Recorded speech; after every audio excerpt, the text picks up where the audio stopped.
Assalamualaikum warahmatullahi wabarakatuh.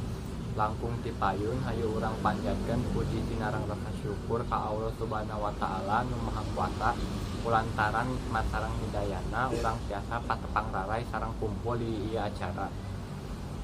Ibu bapak guru anu dipika hormat kusim kuring sareng rencangan anu dipika cinta kusim kuring, dina kesempatan ieu kuring hoyong ngadugikeun biantara anu judulna penyalahgunaan narkotika di kalangan remaja. Dina dunia medis hartina narkotika teh nyaeta obat bius atau obat penenang anu dipasihkeun ka para pasien anu bade dioperasi.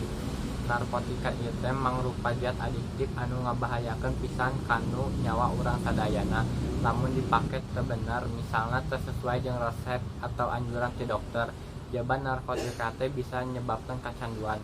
Lain eta wae akibat penyalahgunaan narkotika atau narkoba ieu teh nyaeta bisa nyebabkeun karusakan saraf motorik anu aya di otak. Anu leuwih parahna deui, narkoba bisa nyebabkeun kageloan jeung kematian.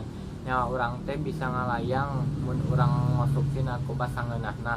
Ari barudak ngora zaman ayeuna marake narkoba teh jeung gagayaan hungkul, bari jeung maranehna teu apal naon bahayana narkoba atawa ngan saukur milu babaturan ameh katingali keren, padahal mah keren ti manana mun ujung-ujungna urang maot gara-gara narkoba.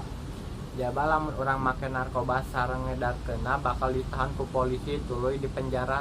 Apa narkoba teh pamakaianna tos diatur di undang-undang, jadi nu make narkoba teh geus berurusan jeung hukum. Mending ayeuna mah urang ngajaga diri tina barang haram nyaeta narkoba jeung fokus ka hirupan nu balik. Mumpung hirup urang ora keneh anu insyaallah panjang keneh, hayu urang eusi kahirupan ku hal-hal nu positif.